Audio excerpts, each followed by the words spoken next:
Hi, everybody. Charlie and Linda Bloom are here with you today We're back. to explore a very interesting and enlivening cutting edge of our growth and development. And the title of today's talk is Change Your Mind, Change Your Life. And this is about looking at our belief system, because a lot of those beliefs that we picked up along the way are really limiting us for living a joyful, zesty, passionate life. And we want to have the most full life that we possibly can and have the fullest enjoyment of our relationships that we possibly can.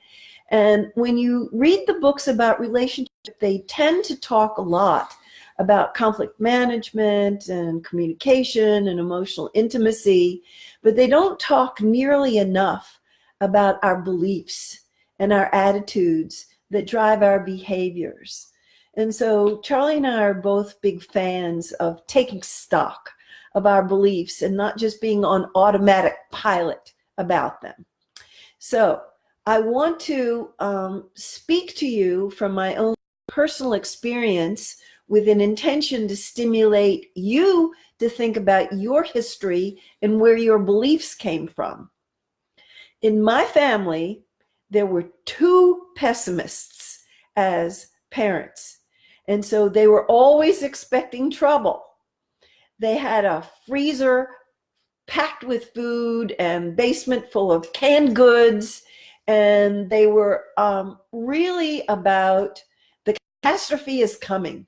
There's going to be political difficulty. There's going to be some kind of uprising. There might be anti-Semitic retaliation towards Jewish people. And we have to prepare for that because there's going to be some kind of terrible thing in the future.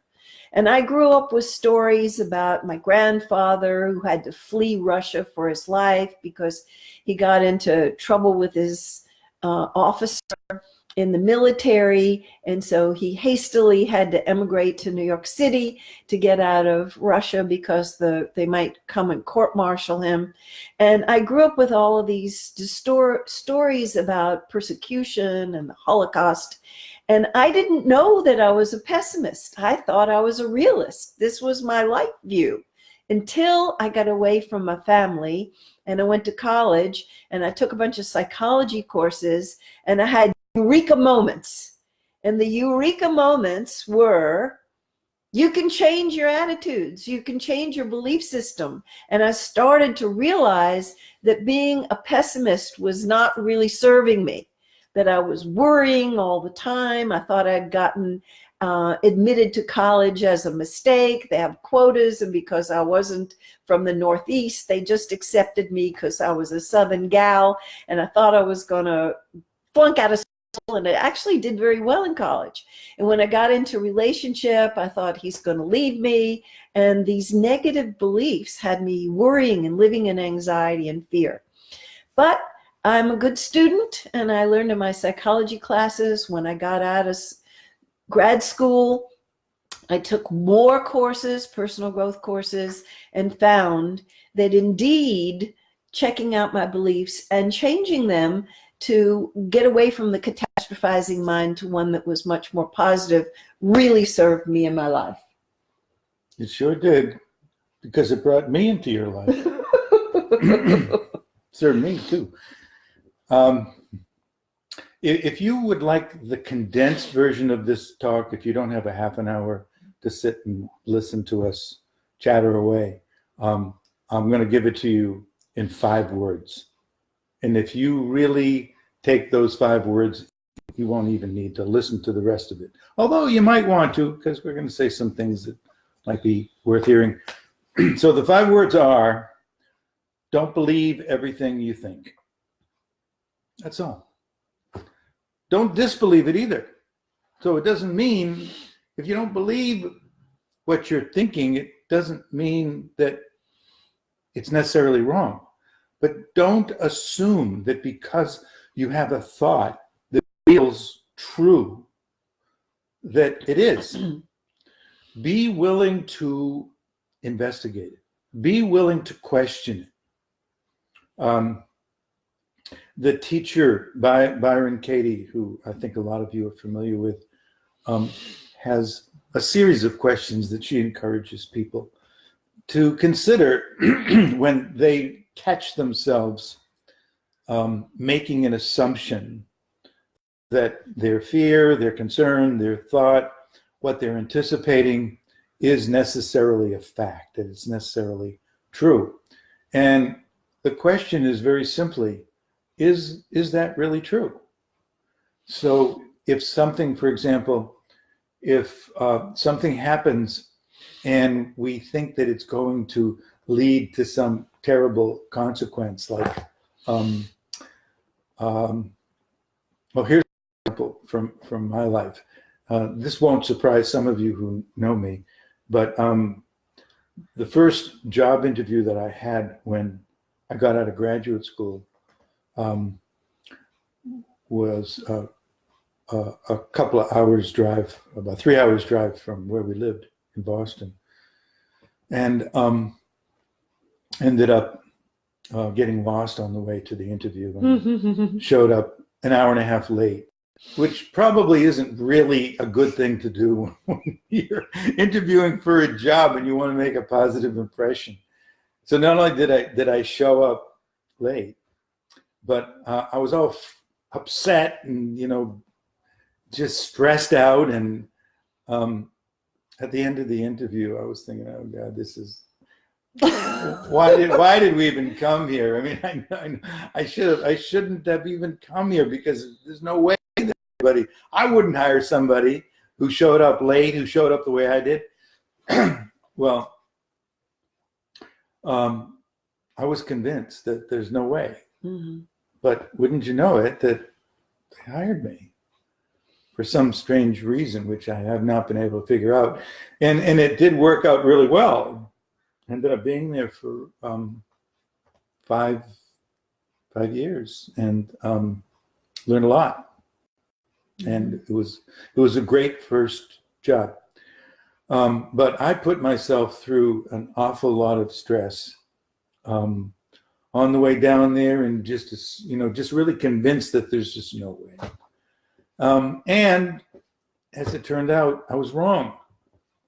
And sometimes it's good to be wrong. Mm-hmm.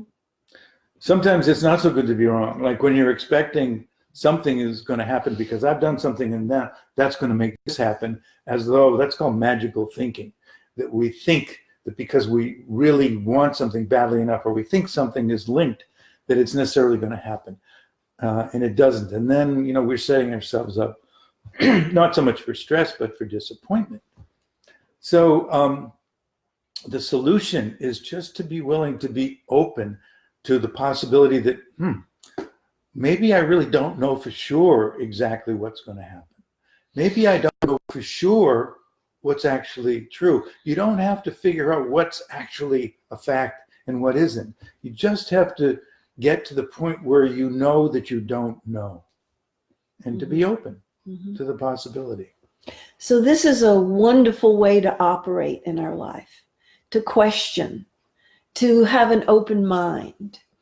When we believe the things that have been handed to us from our family or from our gender conditioning, for instance, we tend to operate from that, and it may be very limited. The antidote, of course, is to question and to sit down with ourselves and to tune in and to listen. And when I began the process of mindfulness and listening in to some of those voices in my mind, I found the gang of thugs. The gang of thugs is composed of the inner critic, the perfectionist, the taskmaster, the slave driver, and the pessimist is in there. And then there's the bad guy. And the catastrophizer. So if you listen to what they're saying, there may be a little kernel of truth in what they're saying, but the mind will blow it out of proportion, and they will speak about it with great authority, and they will tell you this is how it is. And it is a requirement to listen in and to push back and say, thank you for sharing. I really you're in my life to protect me. You don't want me to have unnecessary trouble, but I'm going to take what you say under advisement. And what you're saying is not necessarily true for me. My relationship is not necessarily as limited as you may believe. Or maybe your inner critic may telling you you're not cut out for relationship at all. And some of your limiting beliefs may be that relationship is really too hard. It's not worth putting the time and effort into it. Or maybe your limiting beliefs about I can't really have the career that I enjoy. I have to take the comfort and security one rather than risking taking the one that I'm really passionate and enthusiastic about. But when we listen in and we hear those messages, we have some creative choices and opportunity to make a decision to actually believe what is really true for us. But we have to look more deeply than right on the surface, as the beliefs are just going to run us. And the people in the positive psychology movement that we really esteem all say the same thing, that only 50% of the outcome of our life and the level of happiness in our life has to do with our genetics. So if you got the genetic code that tends to be more on the pessimistic side, I'm challenging you right now that is malleable. It can change. And 10% has to do with the circumstances of our life. So if you're one of the people that believe that the circumstances of your life are so difficult, that you have a difficult boss, or you have a difficult spouse, or you have a difficult kid, or you have special needs kid, or have health problems, that you can't be as happy and vital a person because of the circumstances of life, I'm challenging that too. Because 40% has to do with our beliefs and our attitudes. That's a lot, and it's variable, it's malleable, it's changeable. And I'm living proof that I'm not as pessimistic as I used to be. I'm a lot more optimistic than I used to be. I hear the catastrophizing fantasies in my imagination, and I say, well, maybe, and maybe not. And use my good creative imagination to vision wonderful outcomes that are coming. And it really puts me in a much better mood. Which I like to benefit from. But lest you get the idea that this is about converting to optimism from pessimism, I want to warn you that you can have the same problem if you're predisposed to look at things from an overly optimistic view. Or maybe a better way to put it would be if you're attached to the orientation or to the perspective that is biased in a positive direction. Mm-hmm. Because just as we can't be sure that our catastrophic thinking is going to bring about a catastrophe, we can't be sure also that our optimism is always grounded, which doesn't mean that, you know, there's anything wrong with having a predisposition towards optimism and towards hopefulness, but not to get so attached to it that we start thinking that we start becoming certain that that is the way things are going to go. Because it still comes back to the fact that there are always conditions and factors involved in life that we not only don't have control over, that can come uninvited into our picture, unexpected, but we can't know what they are. We not only can we not control them, but we can't know what it is that could happen. I mean, there's literally an infinite number of things that could influence things in our future, in terms of our relationship, in terms of judgments or generalizations that we've made about certain groups of people or certain genders of people that may not be factually accurate and true. So just to become more willing to see something as a point of view rather than a fact. It'll also make it a lot easier if you're in a relationship to hold that perspective, that when we have differences, it's really nothing more much of the time than a difference in a point of view. I see it this way. You see it this way. We see it the way we do because we're coming from different frameworks in terms of our personalities, our histories, and we're also going to be very likely to be drawn towards and to attract people who have a different frame of reference than we do, because it complements us. We're looking either consciously or unconsciously to have our worldview clarified and expanded, so that we're not stuck in the middle of a very slender tunnel. Now, I tend to use my own conversion from pessimism to optimism as an illustration of changing my mind and changing my life. But of course, it's much broader than that. But that has given me such a boost in my life to enjoy my life more and to worry less and to be present in the moment where life is going on, rather than having regrets about the past or fears about the future, about all the things that might happen that don't ever occur. And you can just deal with them when you get there, rather than worrying about them and having all this anticipatory anxiety. But I do want to remark that there are a lot of people who take shots at people who are optimistic and think they're bliss ninnies, or they're, just Pollyanna, and they're not grounded in reality. And I think that those people are pessimistic and maybe unconsciously envious of people who have a more positive orientation, that most people are good, most people will help you, they're not a bunch of dangerous exploiters and selfish takers out there, which is really enlivened my life. And it's meant a lot to my primary relationship here has really grown as a result of examining those very limiting beliefs. I believe so strongly in the importance of taking a look at whatever our beliefs are and whether they're serving or not. And when Charlie and I wrote that book, Happily Ever After, and 39 Other Myths About Love, we really did that with an intention to prompt people to take a look at what their, mythology is that may be holding them back from thriving to the max in their relationships. And there was one that was really tripping me up for a long time, that if you loved me, you'd know what I need without my having to ask. And that was a belief that when I got over and was able to be more vulnerable and ask for what I wanted, not a demanding and a commanding way, things really improved. And rather than the pessimism driving me, is no point in asking because I'm not going to get what I want anyway, the optimist allowed me to say, well, maybe, give them a chance. Speak in your own behalf and ask for what you really want, that you believe will help you to thrive. And it surely has helped me to thrive. So I'm glad that I shed a lot of those romantic notions that really were not serving me. And I think in a more positive direction now, which I think guides my life in a good way.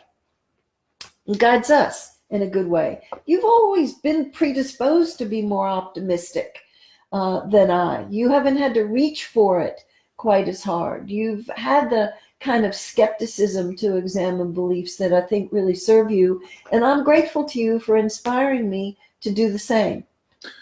I'll never be in your league with that, but I feel like I've come a long way. Well, don't kid yourself. I mean, I know the territory of opting towards pessimism. I've had that experience. I haven't had it for a while, but I know that when I have had it,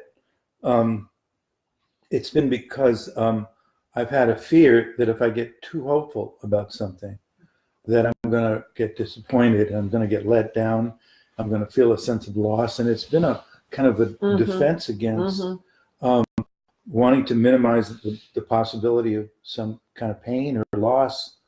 When I've said, well, I'm not going to really go for that because they're, they'll never, whoever they is, whatever the authority is, whether it's my boss or, a teacher or somebody, they'll never buy that, or they'll never agree to that, or they'll never support that, or the world isn't going to really that. So I can look back and I can see a lot of risks that I've chosen not to take, and justified that by convincing myself that it was very, very unlikely that that would be successful, or I would be successful in doing that.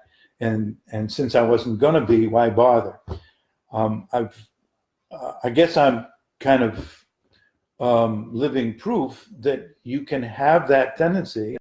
I know other people have had it, and that can change, because it has changed with me a lot. And I'm no longer.